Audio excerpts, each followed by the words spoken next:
வணக்கம். இன்னைக்கு நம்ம பார்க்க போற விஷயம் ரொம்ப ரொம்ப இன்ட்ரெஸ்டிங் ஆனது. யோசிச்சு பாருங்க, ஒரு வசீகரமான பாஸ், ரொம்ப ஸ்வீட்டா பேசுற ஒரு சேல்ஸ் பர்சன், இல்லனா ஓவர் கான்ஃபிடன்ஸா இருக்கிற ஒரு டேட்டிங் பார்ட்னர் கிட்ட நீங்க ஏமாந்து போனதா என்னைக்காவது ஃபீல் பண்ணிருக்கீங்களா? அது ஏன் அப்படி நடக்குதுன்னு தான் இன்னைக்கு நம்ம டீப்பா அலச போறோம். ஸ்ட்ரெயிட்டா மேட்ருக்கு வருவோம். நம்ம எல்லாருக்குள்ளேயும் இருக்கிற ஒரு முக்கியமான கேள்வி இதுதான். ரொம்ப அமைதியான, அதே சமயம் உறுதியான ஒரு குரலை கேட்கும்போது அது ஏன் நமக்கு அப்படியே உண்மை மாதிரியே தோணுது? ஜஸ்ட் ஒரு இன்டர்வியூ இல்ல ஒரு ஃபர்ஸ்ட் டேட்டா கற்பனை பண்ணிக்கோங்க. உங்களுக்கு ஆப்போசிட்ல இருக்கிறவர் ரொம்ப ஃபாஸ்டா, எந்த தயக்கமும் இல்லாம நேரா உங்க கண்ணை பார்த்து பேசுறாரு. அவர் சொல்ற விஷயத்துல இருக்கிற உண்மையை நாம செக் பண்றதுக்கு முன்னாடியே அவரோட அந்த அசைக்க முடியாத கான்ஃபிடன்ஸ் நம்மள அப்படியே இம்ப்ரெஸ் பண்ணிடுது இல்லையா? இதுதான் நம்மளோட முதல் டாபிக், திறமையின் மாயத்தோற்றம். ஒருத்தர் எப்படி பேசுறாரு அப்படிங்கிற அந்த ஸ்டைலுக்கும் அவரோட உண்மையான திறமைக்கும் நிறையவே வித்தியாசம் இருக்குங்க. அதிரடியான உடல் மொழியும் வேகமா பேசுறதும் ஒருபோதும் உண்மையான திறமைக்கு சமமாகாது. இதுல நாம பண்ற பெரிய தப்பு என்ன தெரியுமா? எந்த தயக்கமும் இல்லாம பேசுறத அபாரமான அறிவுன்னு நாம தப்பு கணக்கு போடுறதுதான். ஒருத்தர் ரொம்ப உறுதியா பேசினா அந்த விஷயம் அவருக்கு அத்துப்படியா இருக்கணும்னு நாமளே இயல்பா நம்பிடுறோம். சோ இங்க நாம புரிஞ்சுக்க வேண்டிய ரொம்ப முக்கியமான பாயிண்ட் இதுதான். ஒருத்தர் நம்ப முடியாத அளவுக்கு கான்ஃபிடென்ட்டா பேசுறதுக்கும் அவர் சொல்றது உண்மையா இருக்கிறதுக்கும் நடுவுல இருக்கிற சம்பந்தம் 0. ஆமாங்க, எந்த சம்பந்தமுமே இல்ல. இரண்டாவது பகுதி, மறைந்திருக்கும் உணர்வுபூர்வமான பலன். இந்த தப்ப நாம ஏன் திரும்ப திரும்ப பண்றோம்னு ஒரு ஆழமான காரணத்தை பார்ப்போம். நீங்க ரொம்ப ஈஸியா ஏமாந்துடுவீங்க அப்படிங்கறதால அந்த வலையில விழல.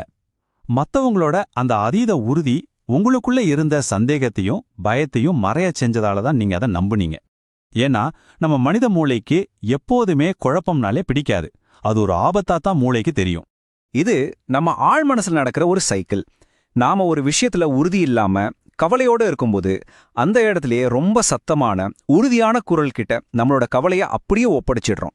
அது மூலமா நம்ம மறுபடியும் சேஃபா ஃபீல் பண்ண ஆரம்பிக்கிறோம். சிம்பிளா சொல்லணும்னா, அவங்க சொல்ற கதையை நாம நம்பல. அவங்களோட அந்த கான்ஃபிடன்ஸ் நமக்கு தர்ற அந்த நிம்மதியையும் பாதுகாப்பையும் தான் நாம விலைக்கு வாங்குறோம். நம்மளோட சொந்த கவலையை தீர்த்துக்க நாம யூஸ் பண்ற ட்ரிக் தான் இது. மூணாவது பகுதி, அடையாளத்தை தவறாக புரிந்து கொள்ளுதல். இந்த உணர்வுபூர்வமான தேடல் நம்ம அன்றாட வாழ்க்கையில எப்படி தவறான முடிவுகளை உருவாகுதுன்னு பார்ப்போம். ஒருத்தரோட வெறும் பாடி லாங்குவேஜ், பேசுற ஸ்டைல், இதையெல்லாம் வச்சுட்டு அவர் ரொம்ப அறிவாளி, நேர்மையானவர்னு நாம எப்படி தப்பா புரிஞ்சுக்கிறோம்னு யோசிச்சு பாருங்க. எந்த கேப்பும் விடாம, மூச்சு விடாம பேசுறதெல்லாம் ஒருபோதும் அறிவாகி விடாது. கரெக்டா? ஒருத்தரோட அந்த பாலிஷான பிரசன்டேஷன் ஸ்டைல அவரோட உண்மையான கேரக்டராகவும் பொறுப்புணர்வாகவும் நாம அடிக்கடி தப்பா நினைச்சுக்கிறோம்.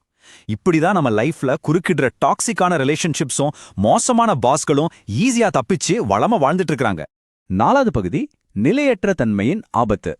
வெளியில இருந்து பிரஷர் அதிகமாகும்போது நம்மளோட முடிவெடுக்கும் திறனுக்கு என்ன ஆகுதுன்னு இப்ப பார்க்கலாம்.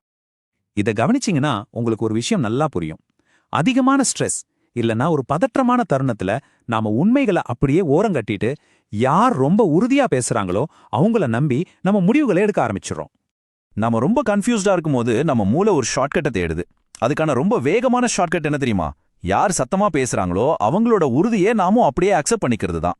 அதுக்காக எப்பேற்பட்ட ரெட் ஃபிளாக்ஸை கூட நம்ம சுத்தமா கண்டுக்கிறதே இல்லை. ஆனா இங்கதான் உண்மையான ஆபத்தே வருது. என்னதான் அசைக்க முடியாத தன்னம்பிக்கையோட பேசினாலும் அவங்க சொல்றது தப்பா இருந்தா என்ன ஆகும்? சுயநலமா யோசிக்கிறவங்க தங்களோட மோசமான ஐடியாக்களை மறைக்கிறதுக்கு இந்த கான்ஃபிடன்ஸை ஒரு கருவியா யூஸ் பண்ணும்போது நாம அவங்கள பிளைண்டா ஃபாலோ பண்ணி பெரிய பள்ளத்துல போய் விழுகிறோம். அஞ்சாவது பகுதி, தோற்றத்திலிருந்து உண்மையான திறமையை பிரித்தறிதல். இந்த தப்பான சைக்கிளை உடைக்க நம்ம மைண்ட் செட்டை எப்படி மாத்துறதுன்னு பார்ப்போம். தன்னம்பிக்கை அப்படிங்கறத நாம எப்படி பார்க்கணும்னா, அது வெறும் ஒரு ஸ்டைல் சிக்னல் இல்லனா சொசைட்டில ஈஸியா பழகிறதுக்கான ஒரு டூல். அதை தவிர அது ஒருபோதும் அவங்க சொல்றது உண்மைங்கிறதுக்கான கேரண்டி கிடையாது. இந்த அசைக்க முடியாத உறுதியை ஒரு மேஜிக் ட்ரிக் மாதிரி நாம ட்ரீட் பண்ண வேண்டிய நேரம் இது.